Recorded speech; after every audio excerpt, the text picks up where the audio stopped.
As the war between the Tamil Nadu government and the Enforcement Directorate escalates, each initiating a separate investigation into the case of alleged bribery against an ED officer now in custody, the central agency has shifted its probe against its own officer who is accused in the case, as well as officials of the state's Vigilance and Anti-Corruption Department to its New Delhi headquarters.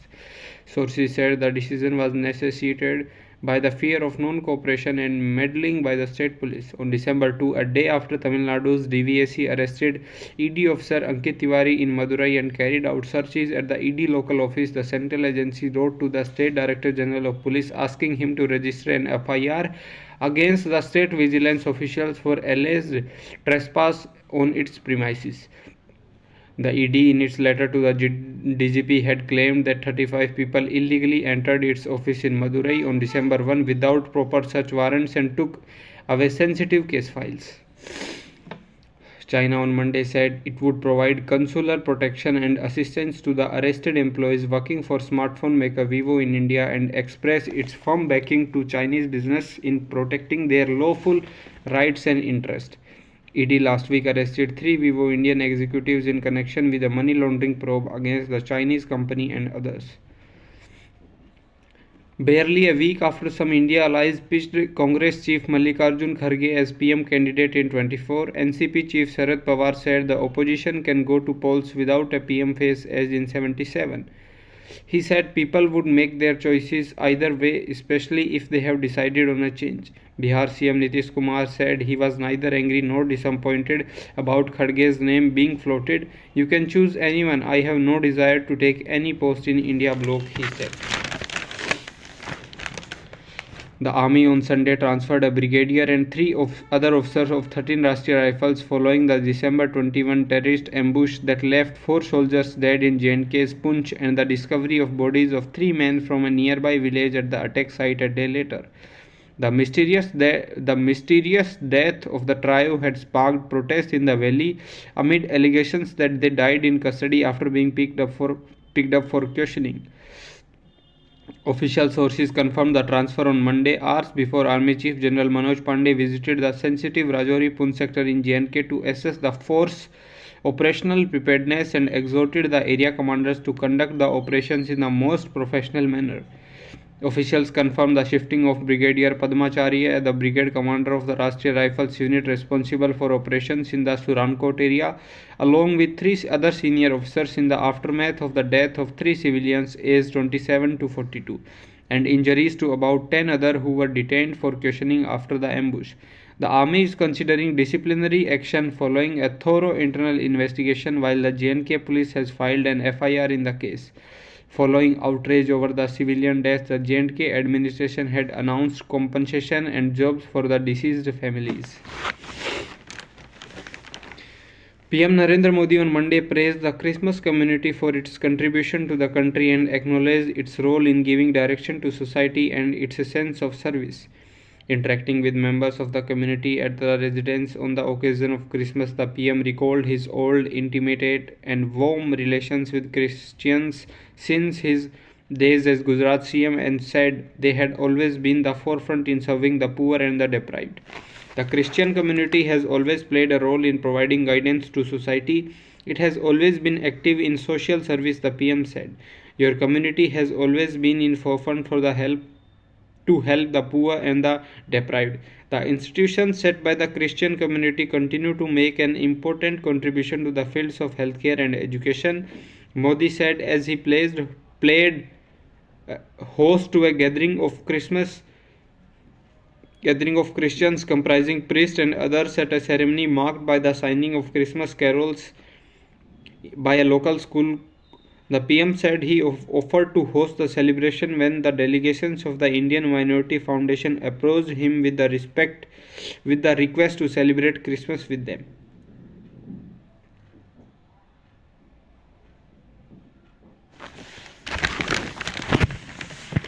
Delhiites experienced the winter's first very dense fog day in several parts of the city Monday's morning, with visibility dropping to zero at IGI airport for nearly 4 hours from 5:30 to 9:30. 8 inbound flights that had to be diverted to Jaipur and Ahmedabad, while over 60 flights were delayed even as CAT measures were initiated. has issued an orange alert for dense to very dense fog over the next 2 days. On Monday, visibility improved sharply after 10 am, and so did air quality. After suffering 3 straight days of severe air, the average AQI improved slightly to the very poor level at 383 as against 411 a day earlier. However, the air quality may turn severe again. Temperatures were moderate for the first time of the year, with the minimum of at 7 degrees Celsius and the maximum at 23 degrees Celsius, 3 notches above normal. Iran on Monday rejected US allegations that its drone targeted an Indian bound tanker off the Gujarat coast, calling them worthless, even as the Indian Navy said a preliminary probe pointed to a drone attack. The suspected drone attack Saturday had set off a fire on crude carrier MV Chempluto, which had 21 Indians on board. The ship has been inspected by the Navy's Explosive Ordnance Disposal Team in Mumbai. Soon after the attack, Pentagon had said the vessel was attacked by a one-way attack drone from Iran. Soon after this attack, another India-bound ship came under a drone attack.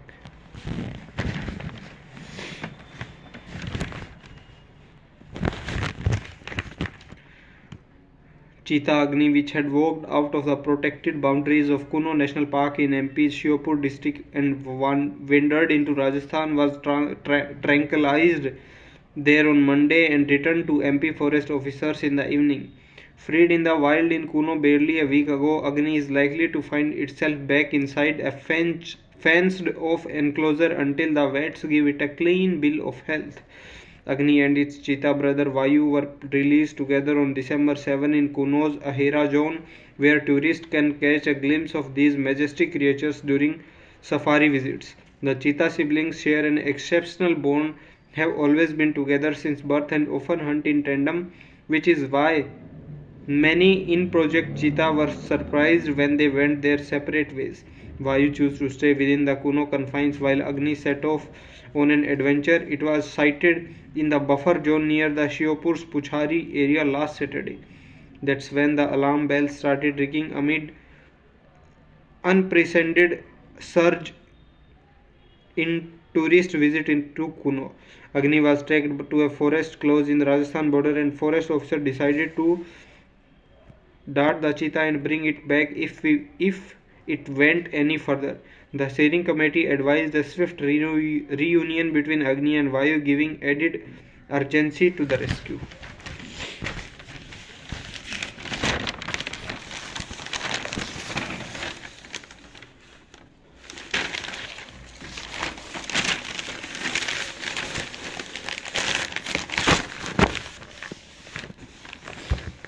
The Pragati Maidan redevelopment project went hand in hand with the development of a traffic corridor which has improved to be a boon for the city. Signal-free and streamlined movement on Mathura Road has eased our commute and saves a lot of time. However, without perennial vigil by the authorities, traffic police and civic officials, things can easily slide back into chaos as seen over the weekend. The two new bottlenecks have emerged because of lack of enforcement and foresight in responding to emerging challenges in traffic management. Unruly behavior by public transport, primarily auto rickshaws at the Delhi Zoo, and the failure of GOs, the popularity of the thriving public space like Sundar Nursery, could lead to the unraveling of the traffic corridor project, frittering away its gain. How can auto rickshaws be allowed to park in multiple lanes in front of the zoo, leaving virtually the extreme right lane for traffic to move? No wonder the tailback on Sunday stretch to ITO and commuters had to spend 45 minutes to an hour to cover the stretch from Tilak Bridge to the zoo. The scenario was no different on Monday, a Christmas holiday. Autos were parked haphazardly on the roadside near the zoo, with a trail of vehicles trying to make their way to the zoo parking. The payments encroached by vendors selling eatables to offering a quick haircut and shave had barely any space for pedestrians to walk. So the visitors with children in tow were forced to walk on the road. The location of the two bus stands close to it, this doesn't help.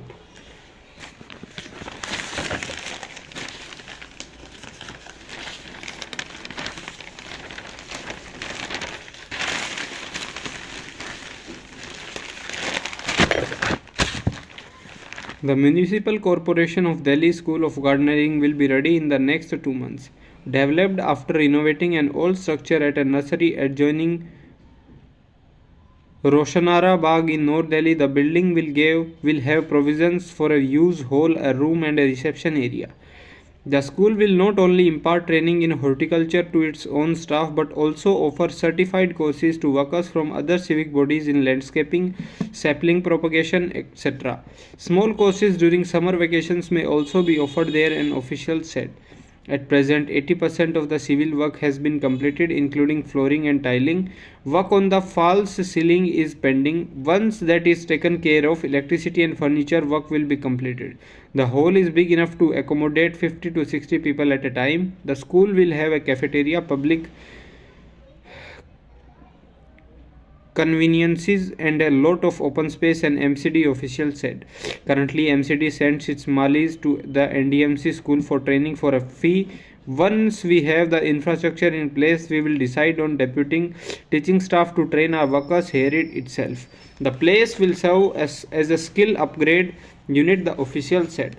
The complex will also be used for holding meetings of a biodiversity management committee formed on NGT's orders in keeping with the Biological Diversity Act 2002 and the Biodiversity Rule 2005.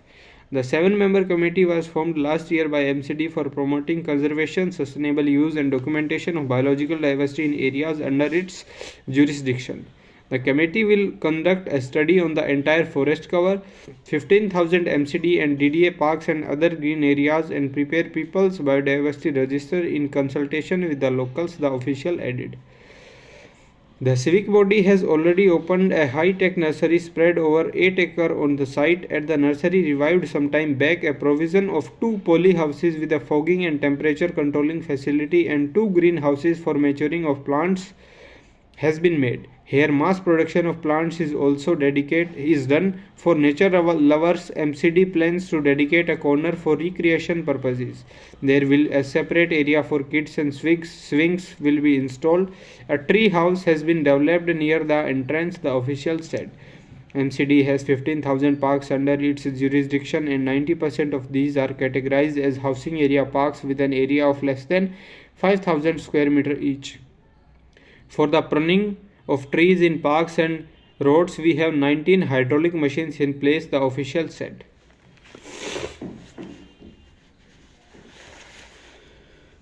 The New Delhi Municipal Council has sought public response regarding the proposed removal of Sunehri Masjid. Its Department of Architecture and Environment issued a public notice on Sunday asking the public to submit their suggestions and objections to the proposal by January 1, 2024. The civic body has received a reference from the Delhi Traffic Police regarding a traffic engineering proposal for sustainable mobility in the vicinity of the roundabout of Sunehri Bagh. Thereafter, NDMC applied to the Heritage Conservation Committee for the removal of Sunehri Masjid under Annexure 2. Close this. The mosque is a Grade 3 heritage building as per on October 9 notification of Delhi government, the notice stated.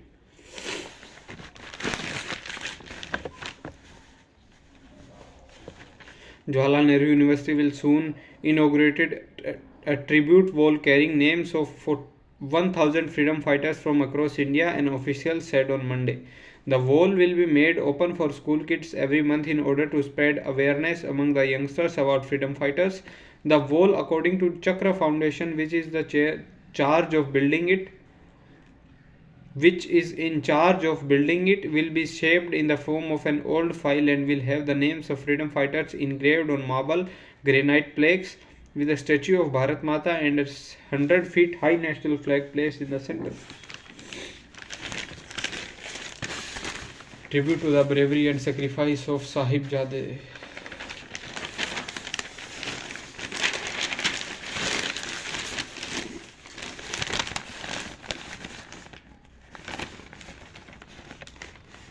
On Sunday night, the ammonia levels in the Yamuna breached the manageable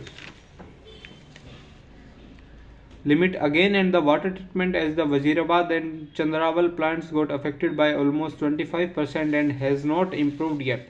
This year, the Delhi Jal Board had to deal with the polluting levels of ammonia in the river on several occasions. The high level of ammonia means a large amount of untreated industrial chemicals and sewage entering the Yamuna and polluting the raw water supply chain, impacting the city's drinking water treatment capacity. DJB, which is responsible to supply potable water in Delhi, is dependent on the supply of raw water from the Yamuna that passes through Haryana before entering Delhi. As per the design of the water treatment plants, DJV is unable to treat raw water having more than 1 ppm ammonia, leading to reduced supply of drinking water. The current crisis has hit the supply in NDMC areas Kalkaji South Extension, Greater Kailash, Model Town, Karol Bagh, Patelnagar, Mulchand and parts of Delhi cantonment. In Delhi, in March, Delhi government announced that it would construct an ammonia treatment plant to deal with the recurring problem. During a high-level meeting, Chief Minister Arvind Kejriwal had instructed officials to set up the plant in 6 months. The final details of the project are being worked out. After the initial proposal, some changes were required and a fresh detailed project report is being prepared, said a DJB officer. According to Delhi government, the discharge of large amount of ammonia and industrial wastewater into the Yamuna by Haryana obstruct the functioning of the city's WTPs. DJB has alleged that its monitoring team surveying the river found that the reason for high ammonia was mixing raw drain water into the river through the 2 drains connected directly to the Yamuna.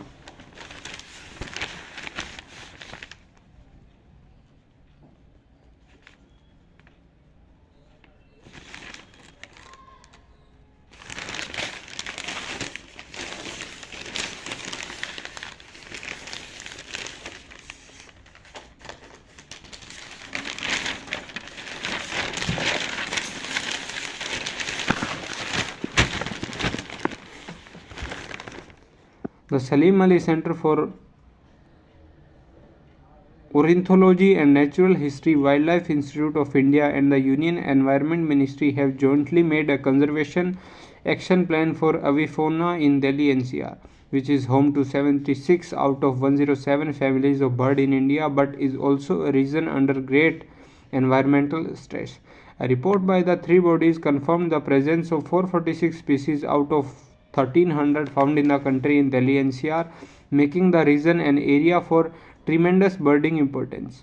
The region also hosts 57 rare, endangered and threatened birds. The report mentioned that saving the Aravalli biodiversity was also key to saving the birds.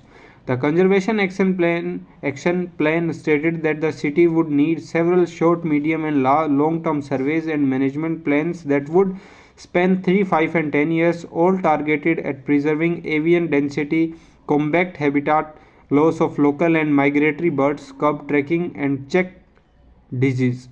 The report outlined 14 programs under which actions and surveys would be required. Some of these areas are conservation of protected areas with high avian diversity, conservation of migratory birds, surveillance and monitoring of disease impact of developmental projects and other anthropogenic activities and avian diversity and habitats, and curbing illegal trafficking. The Conservation Action Plan mentions that Delhi is one of the major hubs of illegal trafficking of owls. The enforcement agencies lack awareness and identification of owl, which is a major concern, the report said. The state repository of avian reference samples and generation of databases on DNA and feather structure for forensic purposes should be done for species that are targets of such trade.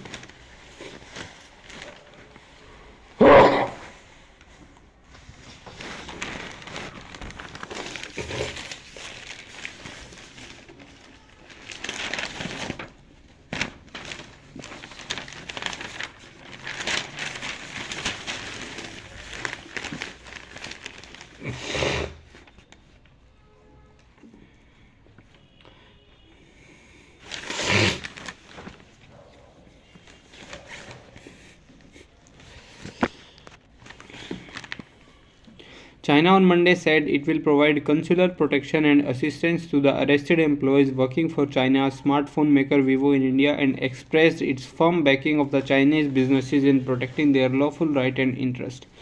ED last week arrested 3 Vivo Indian executives in connection with a money laundering probe against the Chinese company and others.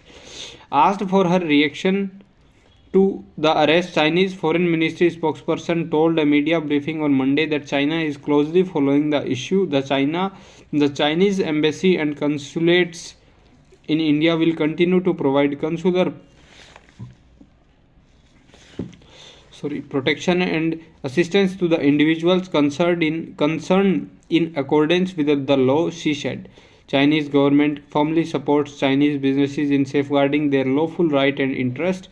We hope that India will fully recognize the mutually beneficial nature of the business cooperation between our two countries and provide a fair, just, transparent and non-discriminatory business environment, she said. Interim CEO of Vivo, a Chinese National Chief Financial Officer Harinder Daya and consultant Hemant Munjal have been taken into custody under the provisions of the Prevention of Money Laundering Act. The probe agency had earlier made 4 arrests in the case, which including mobile company Lava International's MD Hariom Rai, Chinese this. A fortnight after validating scrapping of special status for Jammu and Kashmir under Article 370, Chief Justice D.Y. Chandrachud celebrated Christmas with lawyers by signing evergreen carols Rudolph the Red-Nosed Reindeer and Jingle Bells and dedicating it to soldiers guarding the border in freezing temperature to keep the country and citizens safe. At the Christmas Day event organized by Supreme Court Bar Association, the CGI mentioned the 4 soldiers who lost their lives in the terrorist attack 4 days back and said, "We must not forget the freezing conditions in which the personnel work in winter to secure the country and keep citizens safe. We lost 4 members of our armed forces a few days ago, so as we celebrate Christmas, let us not forget those on the borders who are spending these wintry mornings protecting us and our nation. When we sing, we also sing for them in celebration," the CGI said. On December 11, a 5-judge Supreme Court bench led by CGI Chandrachud unanimously upheld the centre's 19 decisions to scrap special status for J&K under Article 370. The 4 fallen soldiers whom the CGI referred to were killed in a terrorist ambush in Poonch district on Thursday. As he broke out into signing Christmas carols, he was joined by the successor Justice Sanjeev Khanna. Justice This is the first time the Supreme Court Bar Association organized a function for celebrating Christmas. Thought it had been organizing holy celebrations for years. Though the CGI also used the occasion to diffuse the protest from SGBA over the December 22 decision of Supreme Court to discontinue the practice of circulation of letters by lawyers to seek adjournment or hearing even at the 11th hour.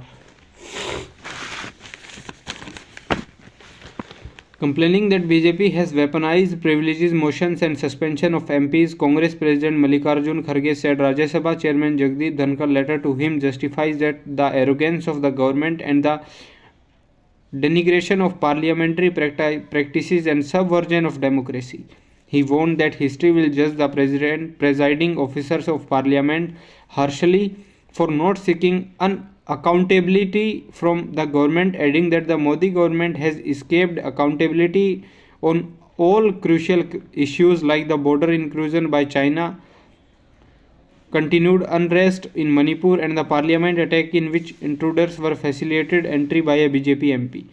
In a terse reply to Dhankar for his plaintive letter that the leader of opposition had not responded to its initiative for talks before the suspension of members during the winter session, Kharge said he had much earlier given a notice demanding that the Home Minister make a statement in the House on the security breach in Lok Sabha of December 13, but the Rajya Sabha chairman allowed the government to stay away. He said the Home Minister and the Prime Minister spoke in the media about the attack instead of speaking in Parliament, and the chair did not bother about holding the government accountable to Parliament. Contradicting Dhankar's charge that their disorder was strategized, Kharge said instead the mass suspension was predetermined by the government. He told Dhankar that since his office monitors social media, he would have been informed. That a union minister reportedly told an opposition MP that the most members would be suspended before the Home Minister come in the House. He said the Rajya Sabha chair should have inquired in the allegations. If indeed the suspension of members is happening to the direction of the government, this is the temple of democracy, he said, retorting with the barb used by Dhankar. Kharge lamented that the ruling party was weaponized the privileges committee and the suspension of members to undermine the parliament. Kharge said, when an authoritarian government is bent on subverting parliament, the answer lies in respecting the constitution. The answer may not lie in a discussion in your chambers if the government is not keen on running the house, he noted while assuring Dhankar of a visit to his residence when he is back in the capital. Nationalist Congress Party Chief Sharad Pawar asserted on Monday that the opposition need not announce a prime ministerial candidate for the 24 Lok Sabha elections. This follows suggestions by Bengal CM Mamata Banerjee and Delhi CM Arvind Kejriwal during the India Bloc December 19 meeting in New Delhi that Congress President Mallikarjun Kharge be considered as PM candidate of the alliance. Speaking in Pune, the 83-year-old Pawar drew historical parallels. The front can go to the polls without a PM face. This happened in 77 when Morarji Desai was however in the race before the elections and the opposition fought without a PM face. A new party was formed after the general election and he announced the PM. He said people would make their choices regardless of whether the opposition presents a PM candidate or not, especially if they have decided on a change. Meanwhile, in Patna, Bihar, Chief Minister Nitish Kumar clarified on Monday that he was neither angry nor mayus regarding the suggestion of Kharge as the Prime Minister face, dismissing speculation that he was upset over not being considered for the position. नहीं भाई ये गलत बात है, तुम जरा भी नहीं this. Nitish stressed the urgency of expediting sheet sharing arrangements among the India bloc allies.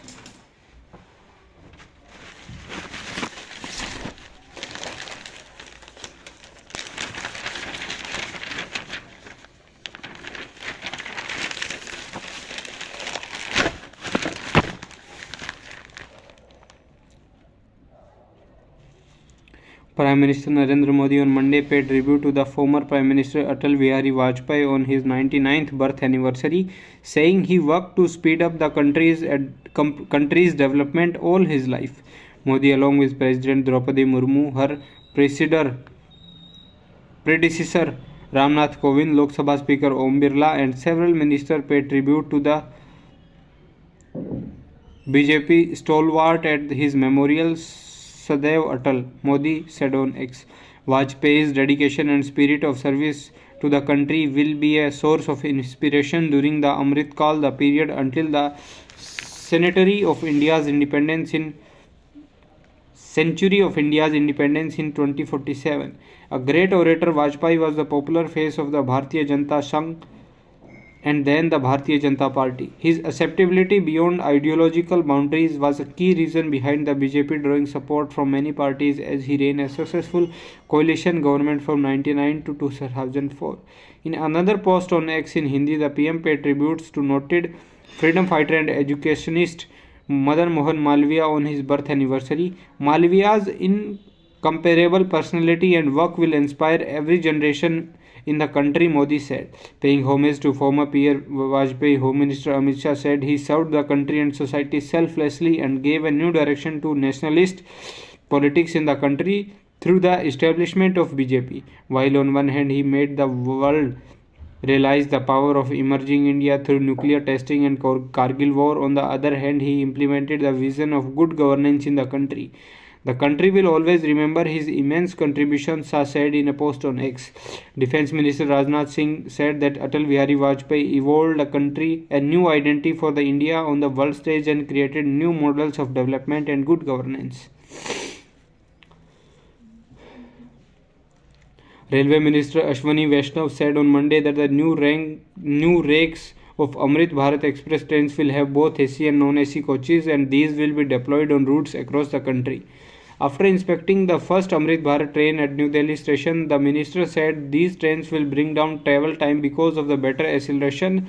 These trains will pull technology, meaning there are two engines on both ends, while one engine pulls, the another pushes from behind. Vaishnav said the first train is ready to flag off by Prime Minister Narendra Modi. He added the train may be flagged off from Ayodhya. He will run these trains for 4 to 5 months to see what all improvements are required.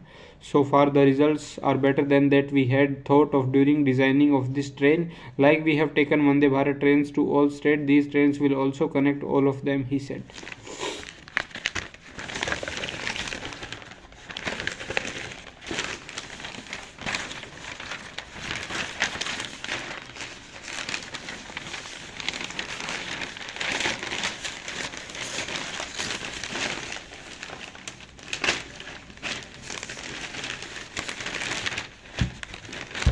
At a funeral in Gaza on Monday, a line of Palestinians touched the white shrouds containing the bodies of at least 70 people who Palestinian health officials said were killed by an Israeli airstrike targeting Maghazi in the center of the besieged strip. The funeral followed one of the enclave's deadliest nights of the 11-week-old battle between Israel and Hamas, the Palestinian militant group that runs Gaza.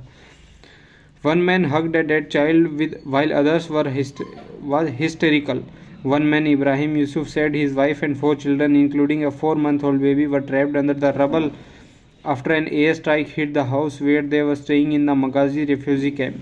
Yusuf said he was away when he heard the strike and hurried back home.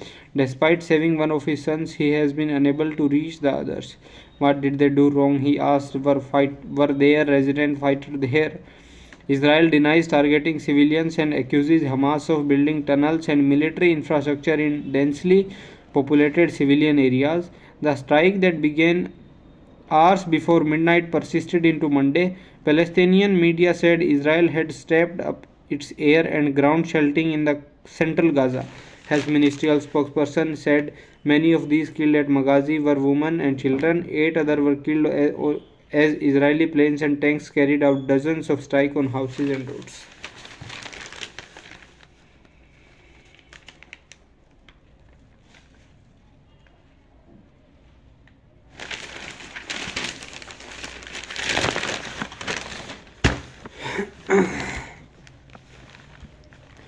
Who needs 450 overs or full 5 days of play get a decisive result in a test match? Both hosts South Africa and Rohit Sharma's India would like to think that way, as rain is expected to earlier halt or wash out multiple sessions in the first match of the 2-test friendship series at SuperSport Park in Centurion from Tuesday. Signs of desperations to win will be evident in both camps. For India, the African country remains the only place where they have not won a test series. Even Sri Lanka, who have never ever won a test match in India, have won a series in the Rainbow Nation 2-0 in 19. South Africa won't be playing much test cricket in the cycle, and hence winning this series could prove vital for the chances to make it to the World Chess Championship match at Lord's in 2025.